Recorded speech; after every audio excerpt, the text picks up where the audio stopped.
Wrestling. My name is Dirty H, and this is another gameplay commentary over Call of Duty Stadium, MPL, Sleight of Hand, Scavenger, Marathon, Killstreaks, UAV, Counters, Tackler. Now that bullshit is over, let's get on to the topic at hand, the Rugby World Cup and predictions. Do you know this is going to become either a live action series or a commentary series of Rugby World Cup report. This is the first ever edition of the Rugby World Cup report. I'm going to go well over my commentary, so focus. Not going to hold back. Anyway, Group A: New Zealand, France, Tonga, China, Japan. Easy enough. New Zealand and France to go through. The question is, who is going to come out on top? In my view, I'm going to take a punt and go against everyone's predictions. And I'm going to say New Zealand to come second and France to come first. Simply on account of the fact New Zealand are playing the final game of the Tri-Nations against Australia. That's going to be a big game no matter what. New Zealand traditionally choke at the World Cup, and I think France will be the team to gain from that, as they had on many occasions. The last World Cup, what other World Cup? The 1999 World Cup. I'm gonna guess the 1995 World Cup as well. Although I may be wrong. It's just good if I am. No, actually, it wasn't France. It was I failed. Sorry, my mistake. History failed. Anyway, fuck it. My point still stands. France top the group. Anyway, Group B, easy enough. England to go through on top, and I would safely say Scotland to beat Argentina. Argentina do not have the team for the last World Cup. They are missing Hernandez. Really, the only standout player there is Counterphobia, and in my view, he's even gone down a lot since moving to Toulon. Either way, what can you do? Group C: Ireland, Australia, Italy, Russia, and United States of America. So I'm gonna go with Australia to top the group for obvious reasons. They're actually playing well, although as shown, you put the pressure on Will Genia and Quade Cooper, they will not play well. And secondly, Australia's only, in my view, have a good first 15. Okay, I'll be generous. Maybe a good 22, but no. After that, just good God, no. For example, second string Australia team lost to both Munster 2 years ago. Yeah, 2 years ago, and to Samoa. And that actually, correct that wasn't even a full second string Australia team. There's still some starters in that. So you can comment on what you like. Yeah, it's good. I don't give a shit. Ireland will be interesting though. Ireland are coming in with very poor form. No denying this. Now this is the day before the England game, so correct me if I'm wrong. Or Australia New Zealand game, depending on what side of the world you're on. But yeah, I'm gonna say safely for Australia. I'm gonna go on the current firm at the moment, which is bollocks. Although they show some great patterns, they just can't put full 80 minutes down. So I'm gonna say Ireland to come second in the group. Let's run it up for Group C. Group D. This is an interesting one. Obviously, South Africa to go through. All the rest of the group is Wales, Fiji, Samoa, and Namibia. I'm gonna go with Samoa simply on account of the fact they've had a good warm-up. They beat Australia, and I can't see Wales. If they're picking it wrong, in my view, it has to be Gavin Henson. Yes, I know he's a Ponzi boy, but give him his dues. He is playing well. He's playing very well at the moment. And Jamie Roberts to be the centre partnership. And I think they'll have the surprise player of the tournament as well with George North. Let's see how that goes. I'm going to call that out now. I'm probably going to be terribly wrong, but fuck it. I'll make my predictions for player of the tournament, shock of the tournament, and dark horses of the tournament at the end of this commentary as well. Anyway, on to qualifying stage. might get a bit of noise from my dog barking. Sorry about that now. Qualifying stage. So, qualifier 1. Winners of C versus runners up D. So that, in my view, is Australia versus Samoa. I'm going to go with Australia, even though they did already lose to Samoa this year. But as I said, that was a second string team. And okay, 1.5 string team, I'll call it that for the sake of it. But I think full 15, easy enough, Australia will beat Samoa.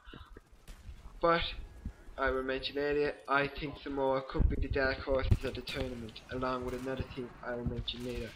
Anyway, Group B versus winners of Group B versus runners of Group A. I am going to go with New Zealand in this, easily enough to beat England. New Zealand to beat England easily, hands down. Winners of Group D versus runners up Group D. So this is South Africa and Ireland. This is a tight one. In my view, South Africa definitely have a better pack. Everyone knows that. But Ireland have a better back with the likes of Johnny Sexton. And they have options. They can play the 10-man game with O'Gara or the attacking game with Sexton. I would think Sexton though, personally speaking. And they have O'Driscoll, Tommy Bowe, Rob Kearney if he plays well, and he usually does against South Africa. So I am going to go with, sorry, hit the mic. I'm going to go with, it's a tight one now. I'm going to go with world rankings on this one, just for the hell of it, because both teams are carrying in poor form.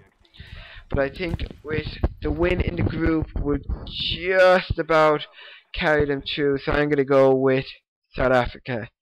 And winners of Group A versus runners up of Group B. France versus Scotland, easy enough. France to beat Scotland, hands down. Quarterfinals 1 versus quarterfinals 2, so that's Australia versus New Zealand. Brisbane Cup, anything can happen, obviously. Although I did mention, I still do think New Zealand will not win this. They will choke. I do not know when. It could be here. They could maybe win the group. I don't know. But I think Australia... Oh, this is another tight one. I'm going to go away from the points and I'm going to say Australia. I think their first 15 is so good. But this is again going on the fact I think New Zealand will choke and Australia will have their first 15. Because traditionally they actually do well in this World Cup. But anyway, quarterfinals 3 and 4, which is South Africa versus France. This I have to go with France. Although again I will say this is another team that should be doing better, but they aren't, because this is due to the management. Mark Lieberman, you are a terrible coach. I can easily say that in my view. You have so much. You clearly have the best team in the Northern Hemisphere by a mile, and yet you still struggle. And I don't know why. You should be competing with the Southern teams. This I'm going to go with France in this case, because they have a physical pack and a physical team, but they also have the class at their backs. Now, third place, New Zealand versus South Africa. New Zealand, easy enough. And winner, the final then, the big daddy-o. This will be Australia, my mistake, versus France. Both are great backs, but I think the key thing will come up to the forwards. And in my view, France will win that. They have a hugely physical team. For example, they destroyed Ireland physically the last day. And last time I remember Ireland playing Australia, Ireland bet Australia physically. So I'm going to say easy enough for France to win the World Cup finals. Although still note again, Mark Lieberman is an idiot. So just saying that now. Just point that out. So anyway guys, I'm going to go with my dark horses of the tournament, my player of the tournament, and my surprise player of the tournament. Now, I'll start off with dark horses of the tournament. In my view, the dark horse of the tournament is coming down to two, maybe. Yeah, I'm going to go with two teams, sure.